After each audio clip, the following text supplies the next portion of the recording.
Hi అండి. ఇవాళ మన వీడియో ఏంటో తెలుసా? మేక కాళ్ళతో సూప్ రెడీ చేసుకుందాం అండి. అదేనండి, మటన్ పాయ సూప్ అంటారు కదా, అది ఎలా చేసుకోవాలనేది ఇవాళ చూద్దాం.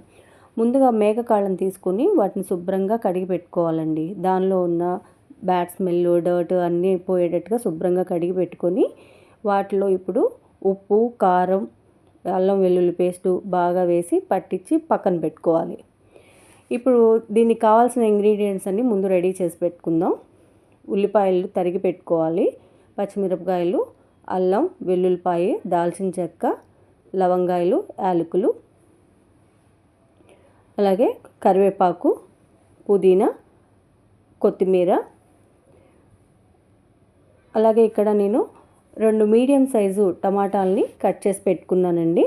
ఇవన్నీ ముందు రెడీ చేసి పెట్టుకొని ఇప్పుడు పొయ్యి మీద ఒక గిన్నె పెట్టుకొని దానిలో తగినంత నూనె వేసుకోవాలి. ఇప్పుడు దీనిలో బిర్యానీ ఆకు, మనం ముందు రెడీ చేసి పెట్టుకున్న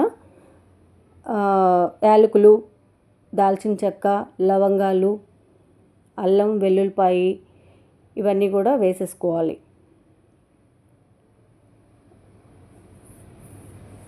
పచ్చిమిరపకాయలు కూడా ఇందులో వేసేసుకోవాలి. అలాగే కొంచెం పసుపు. చూడండి ఫ్రెండ్స్, మీకు స్టెప్ బై స్టెప్ చెప్తున్నాను, మీరు ఈ రెసిపీని ట్రై చేయండి. అలాగే ముందుగా తరిగి పెట్టుకున్న ఉల్లిపాయలను కూడా ఇందులో వేసేసుకొని ఇవి హాఫ్ బ్రౌన్ వచ్చే వరకు వేయించుకోవాలండి.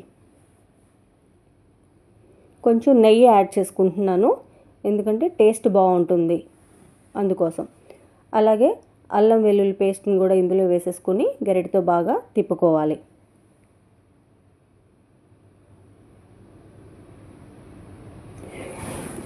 ఈ మటన్ పాయా సూపు హైలీ న్యూట్రిషన్ ఫుడ్ అండి, చాలా మంచిది హెల్త్కి.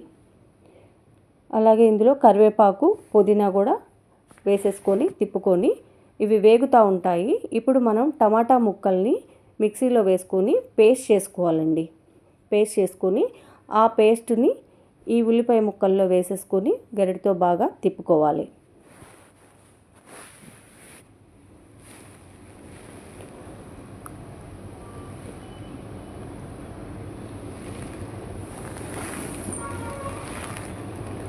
ఓకే, తిప్పుకొని ఇవి వేగిన తర్వాత ఇప్పుడు మనం ఈ మేకకాళ్ళ ముక్కల్ని ఇందులో వేసేసుకోవాలి.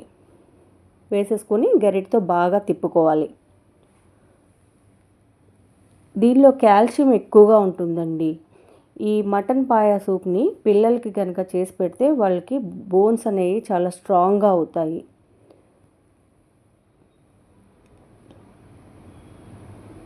అంతే కదండి, ఇది స్కిన్ను కూడా చాలా హెల్తీగా ఉంచుతుంది. సో ఇక్కడ చూసారా, ముక్కలు బాగా ఉడుకుతున్నాయి. ఇప్పుడు దీనిలో మనం వాటర్ని యాడ్ చేసుకోవాలండి. 1.5 లీటర్ దాకా వాటర్ని యాడ్ చేసుకోవాలి. ఎందుకంటే ఇవి ముక్కలు ఉడకడానికి బాగా టైం తీసుకుంటుంది. సో అందుకని వాటర్ ఎక్కువగానే పడతాయి. ఎందుకంటే ఈ ముక్కలు బాగా ఉడికే సమయంలో ఈ బోన్లో ఉన్న మూలుగంతా కూడా బయటకు వస్తుందన్నమాట. సో అందుకని కొంచెం ఎక్కువ టైంని ఉడికించాలి.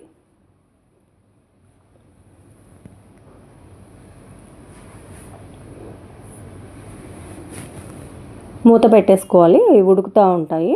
మధ్యలో మనం మూత తీసి చూసుకొని ముక్క ఉడికిందా లేదా అనేది చూసుకోవాలి. మనం ఆల్రెడీ ముందే ఉప్పు, కారం అన్నీ కూడా వేసేసుకున్నాం కదా, ఈ టైంలోనే కొంచెం ఇంకా ఏమన్నా పడితే కనుక ఉప్పు, కారం అనేది యాడ్ చేసుకోవాలి ఇందులో. చాలా సింపుల్ రెసిపీ అండి. ఇది కనుక మనం చేసి మన పిల్లలకి పెడితే చాలా మంచిది. మన పిల్లలకే కదండి, మనకు కూడా చాలా మంచిది. ఈ మోకాళ్ళు అరిగిన వాళ్ళకి కొంచెం రెగ్యులర్గా కనుక తీసుకుంటే ఆ మోకాళ్ళ నొప్పులు అనేది గ్రాడ్యువల్గా తగ్గిపోతాయండి. ఇప్పుడు ఇది గ్రేవీ కొంచెం చిక్కపట్టడానికి మనం కొంచెం జొన్న పిండినే యాడ్ చేసుకుందామండి. ఈ జొన్న పిండిని ఇందులో వేసేసుకుంటే కొంచెం థిక్నెస్ అనేది వస్తుందన్నమాట. దీనిలో కాల్షియం ఎక్కువగా ఉంటుంది. అంతే కదండి, ఈ mutton paya సూప్లో vitamin B12 B6 అనేవి బాగా ఎక్కువగా ఉంటాయి.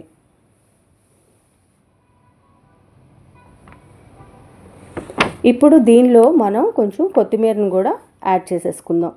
యాడ్ చేసేసుకొని ఇది బాగా ఉడుకుతూ ఉంటుంది.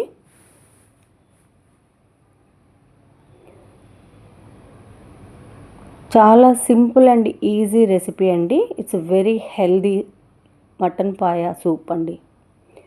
ఇది లిగమెంట్స్ ఇంజ్యూర్ అయిన వాళ్ళకు కూడా ఈ బోన్ సూప్ తీసుకుంటే చాలా తొందరగా హీల్ అవుతుంది. ఇది అంతే కదండి, ఇది డైజెషన్ సిస్టమ్ కూడా బాగా ఇంప్రూవ్ చేస్తుంది. మటన్ పాయా సూప్ రెడీ అయిపోయిందండి. ఇప్పుడు ఒక సర్వింగ్ బౌల్లోకి తీసుకొని మనం సూప్ తీసుకుంటే చాలా టేస్టీగా ఉంటుందండి. ఈ వీడియో మీకు నచ్చినట్టయితే లైక్ చేయండి, షేర్ చేయండి, సబ్స్క్రైబ్ చేయండి. ఫ్రెండ్స్, మీరు ఈ రెసిపీని ట్రై చేసి ఎలా ఉంది అనేది నాకు కామెంట్ బాక్స్లో తప్పకుండా తెలియచేయండి. ఓకేనా ఫ్రెండ్స్, బాయ్.